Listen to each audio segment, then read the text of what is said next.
Magandang umaga mga magsasaka. Nandito tayo ngayon para ipakita yung proseso ng paggawa ng huling na labhang o yung tinatawag na carbonized rice hull. Katulad ng ganito, no? Isa sa mga sangkap na ginagamit natin para sa ating organic farming lalo sa gulayan.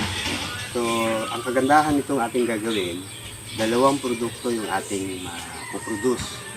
Yung carbonized rice hull at yung wood vinegar na foliar fertilizer at at the same time siya ay insect repellent, no? So, tingnan natin ano-anong proseso at mga material.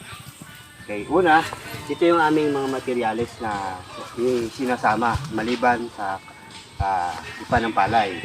Ito yung acapulco o paluchina. Isa ito sa halo namin doon mamaya. Ito yung Madrid cacao o kakawate, no? Yan ay mataas din sa nitrogen, insect repellent, ito ganun din, natural fungicide. Meron tayong sambong, alibon, no? Meron tayong dahon ng talisay, pinutol natin kanina dahil medyo makapal na.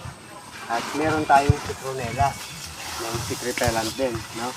At dahil nagbawas tayo ng sanga ng mangga, isasama din natin to. Then ito, yung binunot na natin yung mga sitaw, no? Dahil nagla-land preparation kami, ilalagay din natin dyan. So ngayon, umpisa na natin. Una, magpapaapoy tayo ng ganito. Ito yung kanyang gas chamber o yung kanyang gatungan, no? Kailangan maraming kahoy at maningas na siya bago natin ilalagay. Ano naman ito? Ito yung kanilang chimney, no? Sa ordinaryong paggawa lang nung ipanampalay, ito lang siya, tubo. So yan, sa pag-produce ng wood vinegar, pinalutan natin to at nilagyan ng tubig. So itong nakapatong dito sa labas, yan ay may lamang tubig. Para pagdaan ng usok, magkakaroon ng parang pagpapawis doon sa tubo dito sa loob. Then yung usok kakapit siya sa tubig.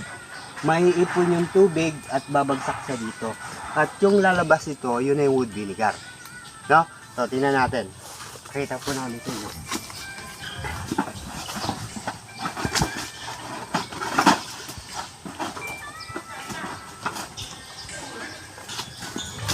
Okay, lagyan natin muna itong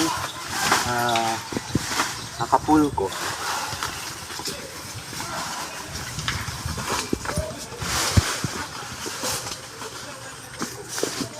Then, sunod natin itong kakawate.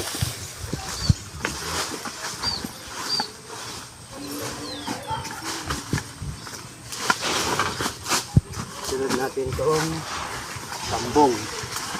Ikot lang po yan, no? Para hihigupin. Sunod natin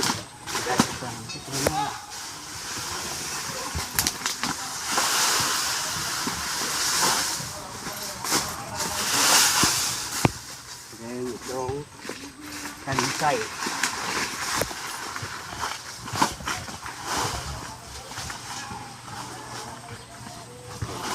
At itong mga dahon ng mangga.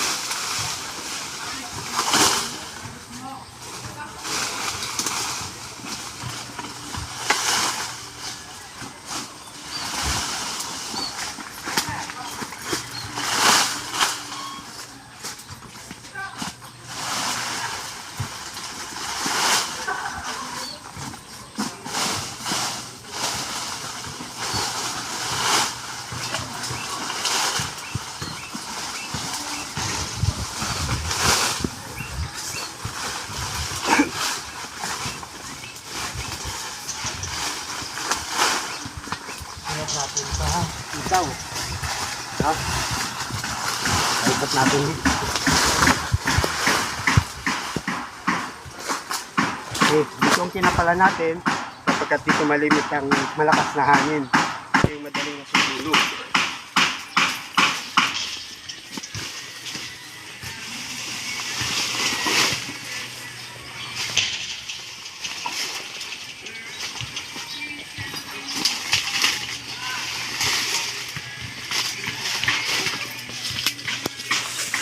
Kasunod yan, tatakpan na natin yan ng panampalay.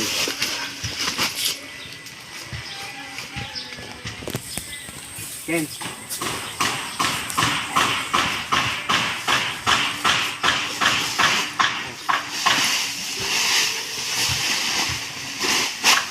mahirapan sa dito ng usok.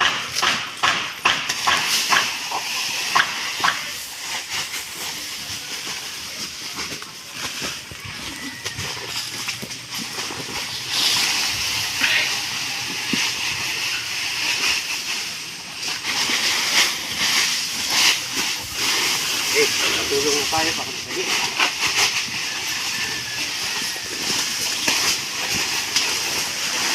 Kailangan sa pagtakip walang usok na lalabas dito para lahat ay doon sa ayang finish.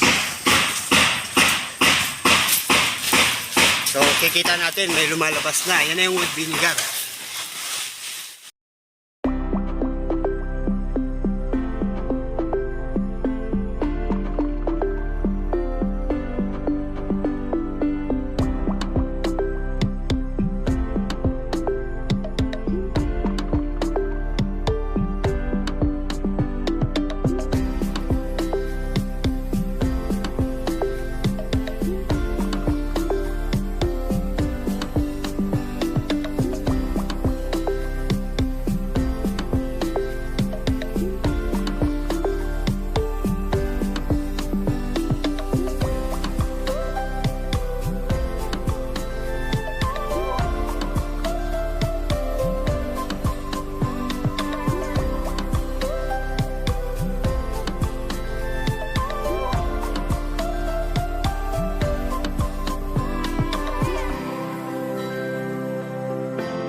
Tapos na tayo sa ating pagsusunog, paglalagay ng ating ipa at yung mga sariwang dahon. No? So, hihintayin na lang natin ito ng halos 24 oras bago sa tuluyang maging uling at saka bubuhusan ng tubig para mapatay yung baga. So, nakikita natin tuloy-tuloy na yung paglabas, no? Kaya wood vinegar. At ito yung ating produce yung nakaraan, no? Ito yung ating na-produce nakaraan na wood vinegar mula dito. Pero halos nasa 25 liters yung ating na-produce mula sa ganyang karami. Pero dati, hindi ito bakal, no? Yung ating unang ginawa, actually, ito'y nakuha natin idea na ibinahagi ni Mr. Jesse Sabanal, no? Taga Barangay Dumarauro, Palawan, na kaibigan natin, trainer ng testing sa organic. Ang sa kanya ay pinakita niya yung kawayan, sariwang kawayan, ipinormang ganito dahil matubig yung kawayan, so yung katas nun ang lumalabas. Kaya lang, nung ginawa ko, hanggang isang araw lang, tuyo na yung kawayan. So, bagamat nung una, binalutan kong tela, binuhusan ng tubig, nakapag-produce pa din, binasa yung tela, pero naisipan kong kailangan tuloy-tuloy na may tubig. Kaya naisipan natin to. Yung tubo, nilagyan natin sa labas ng PVC, at yung PVC na yan, may tubig yan, at ito yung lagayan ng tubig, no? Para magpapawis itong tubo. Kaya lang, mapapansin natin, sa sobrang init, nag-deform siya, dahil nga plastic.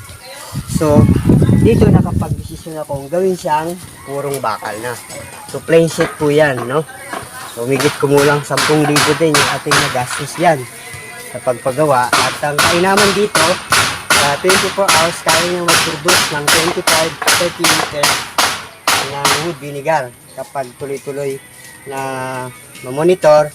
Then, meron tayong alalay na tubig para hindi siya matuyuan, no? Meron tayong nakaabang na gripo malapit. So kung tayo gagawa ng ganito, kailangan meron tayong malapit din na source ng tubig. Ngayon, saan ba gamit ang wood vinegar? Unang-una, ito ay pangpaalis ng peste. Dahil dun sa amoy usok, nakakapit sa iyong i-sprayhan dahil ang insekto ay ayaw ng usok. Then ito din ay foliar fertilizer. Kung tayo may mga alagang manok, baboy, ito din ay bawas, so tuluyang paalis ng baho, ng amoy kapag ini-spray natin to kasama ng umaalis yung mga langaw at ilang mga uod, no? So yun po, at sana may matutunan kayo na pwede din yung kopya. So Supportahan niyo po yung aking YouTube channel. Paki-subscribe ka din po at pangpatuloy pa tayo na makapagpakita ng ating mga practice at natutunan, lalo tigit sa organikong pagsasaka o sa natural na paraan ng pagsasaka. Salamat.